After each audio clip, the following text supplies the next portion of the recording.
ഇടുക്കി സീറ്റിനെ ചൊല്ലി ഇപ്പോൾ നടക്കുന്ന വിവാദങ്ങൾ അടിസ്ഥാനരഹിതമെന്നും അനാവശ്യമെന്നും KPCC സെക്രട്ടറി MN ഗോപി. ചില സ്ഥാനാർത്ഥി മോഹികൾ മനഃപൂർവ്വം സൃഷ്ടിക്കുന്ന വിവാദമാണ് ഇതെന്നും ഈ സീറ്റുമായി ബന്ധപ്പെട്ട് UDF-ലോ കോൺഗ്രസിലോ യാതൊരുവിധ ചർച്ചകളും ഇതുവരെയും നടന്നിട്ടില്ലെന്നും MN ഗോപി പറഞ്ഞു. ഞങ്ങളുടെ പ്രതിനിധി അനീഷ് PAയോട് നെടുങ്കണ്ടത്ത് സംസാരിക്കുകയായിരുന്നു അദ്ദേഹം. വീണ്ടും ഒരു തെരഞ്ഞെടുപ്പ് ആസന്നമായിരിക്കുകയാണ്. മുന്നണികൾ തെരഞ്ഞെടുപ്പ് ചർച്ചകളിലേക്കൊക്കെ തന്നെ കടന്നിരിക്കുകയാണ്. വിവാദങ്ങളും പേര് നിർദ്ദേശിക്കലും ഒക്കെ തന്നെ സജീവമായി കൊണ്ടിരിക്കുന്ന നാളുകളിലൂടെയാണ് നമ്മൾ കടന്നുപോയിക്കൊണ്ടിരിക്കുന്നത്. എന്നോടൊപ്പം ചേരുന്നത് KPCC സെക്രട്ടറി MN ഗോപിയാണ്. സാർ, ഇപ്പോൾ ഏറ്റവും വിവാദമായിട്ട് നിൽക്കുന്ന ഒരു ചർച്ച എന്ന് പറയുന്നത് ഇടുക്കി സീറ്റുമായിട്ട് ബന്ധപ്പെട്ടാണ്. കേരള കോൺഗ്രസ് ആണ് മത്സരിച്ചുകൊണ്ടിരിക്കുന്നത്. കോൺഗ്രസ് ആവശ്യപ്പെട്ടു എന്നൊക്കെയുള്ള ചർച്ചകളൊക്കെ തന്നെ വരും. ഇപ്പോൾ ഉണ്ടാകുന്ന വിവാദം തികച്ചും അനാവശ്യമായ വിവാദമാണ്. KPCC തലത്തിലോ UDF-ന്റെ സംസ്ഥാന തലത്തിലോ അങ്ങനെ ഒരു ചർച്ച ചെയ്തിട്ടില്ല. ഇപ്പൊ ജില്ലയിൽ നിന്ന് അങ്ങനെ ഒരു ശുപാർശ കൊടുത്തു എന്ന് പറയുന്നതും തെറ്റായ വാർത്തയാണ്.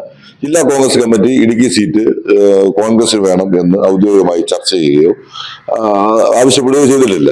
ഇത് പല ആളുകളും അവരുടെ ആംഗിളിലേക്ക് സ്ഥാനാർത്ഥിത്വം കൊണ്ടെത്തിക്കുന്നതിന് വേണ്ടിയുള്ള ബോധപൂർവമായ ശ്രമമായിട്ടാണ് നമ്മളതിനെ കാണുന്നത്. അത് തികച്ചും അനാവശ്യമാണ്. കോൺഗ്രസിന് കേരളത്തിലെ 160 സീറ്റിൽ മത്സരിക്കാൻ കഴിയുന്ന സാഹചര്യമൊന്നുമില്ല. മുന്നണി ബന്ധങ്ങൾക്ക് വിഘാതമുണ്ടാക്കുന്ന, മുന്നണി ബന്ധങ്ങളെ തകർക്കുന്ന ഇത്തരം ചർച്ചകൾ UDF-നെ അസ്ഥിരപ്പെടുത്തുന്നതാണ്. അത് ആര് അതിന് നേതൃത്വം കൊടുക്കുന്നു അവരതിൽ നിന്ന് പിന്തിരിയണം. ഇവിടെ സീറ്റ് തിരിച്ചെടുക്കണമെങ്കിൽ അത് കോൺഗ്രസിന് നേതൃത്വമുണ്ട്, രാഷ്ട്രീയ നേതൃത്വമുണ്ട്. അവരത് ചർച്ച ചെയ്യും, അവർ തിരിച്ചെടുക്കും. അത് UDF ചർച്ച ചെയ്യും. അത് പൊതുവായ ചർച്ചയുടെ അടിസ്ഥാനത്തിലാണ് UDF അത്തരം തീരുമാനങ്ങൾ എടുക്കുന്നത്.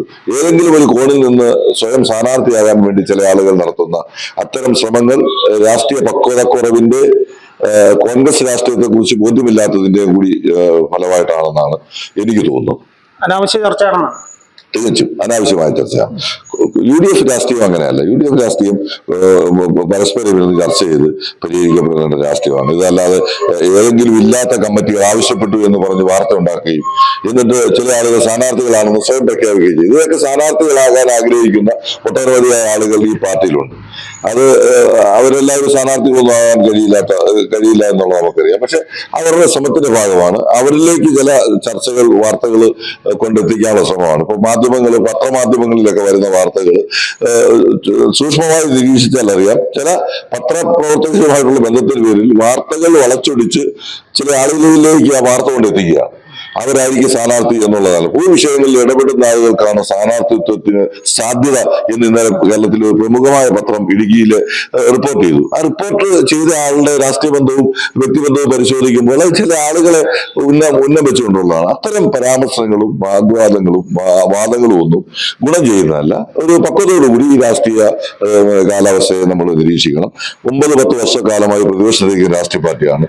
ഈ അനാവശ്യമായ ഇല്ലാത്ത അവകാശവാദങ്ങൾ ഉന്നയിച്ച് ഇത് ആർക്കെങ്കിലും വരാൻ പോകുന്ന സാധ്യതകളെയൊക്കെ തടയാൻ ഉപകരിക്കുന്നെങ്കിൽ ഉപകരിക്കട്ടെ എന്നൊക്കെയുള്ള ഒരു ചിന്തയിൽ നിന്നാണ് ഇത്തരം വാർത്തകളുടെയൊക്കെ ഉത്ഭവം. ഈ വാർത്തകളൊന്നും ശരിയല്ല, അടിസ്ഥാനരഹിതമാണ്. കോൺഗ്രസ് ഇടുക്കി സീറ്റ് തിരിച്ചെടുക്കുന്നതിനെ കുറിച്ചോ ഉടുമ്പൻചോലയിലും പീരുമേട്ടിലും ദേവികുളത്തും കോൺഗ്രസിന്റെ സ്ഥാനാർത്ഥിയെ ആരാകണം എന്നതിനെ സംബന്ധിച്ചോ ഒരു ചർച്ചയും ഒരു ഘട്ടത്തിലും ഒരു ഘടകത്തിലും ചെയ്തിട്ടില്ല. അതാണ് യാഥാർത്ഥ്യം. ആ യാഥാർത്ഥ്യം നിലനിൽക്കെ ചില ആളുകൾ സ്ഥാനാർത്ഥികളാകുന്നു എന്ന് ചില മാധ്യമങ്ങൾ ഉപയോഗപ്പെടുത്തിക്കൊണ്ടും ചില സമുദായങ്ങളുടെ പിൻബലം അവകാശപ്പെട്ടുകൊണ്ടും ചില ആളുകൾ ശ്രമിക്കുന്നുണ്ട്. ഇത് കോൺഗ്രസ് രാഷ്ട്രീയത്തിന് ചേർന്നതല്ല. കോൺഗ്രസിനെ അസ്ഥിരപ്പെടുത്താൻ, UDF-നെ അസ്ഥിരപ്പെടുത്താൻ ചില കോണിൽ നിന്ന് നടത്തുന്ന ശ്രമത്തിന്റെ കൂടി ഭാഗമായിട്ടാണ് നമുക്കിതിനെ കാണാൻ കഴിയത്തുള്ളൂ. അതെ, അങ്ങനെ തന്നെയാണ്. ഇടുക്കി സീറ്റിനെ കുറിച്ചുള്ള ചർച്ചകളെ കുറിച്ചാണ് നമ്മൾ ഇദ്ദേഹത്തോട് ആരാഞ്ഞത്. അത്തരത്തിലുള്ള ചർച്ചകളൊക്കെ തന്നെ അനാവശ്യമാണ്, അനവസരത്തിലുള്ളത് ആണ് എന്നാണ് KPCC സെക്രട്ടറി തന്നെ വ്യക്തമാക്കുന്നത്. ജോബിൻ ഘോഷിക്കൊപ്പം Aneesh PA, Idukki vision news.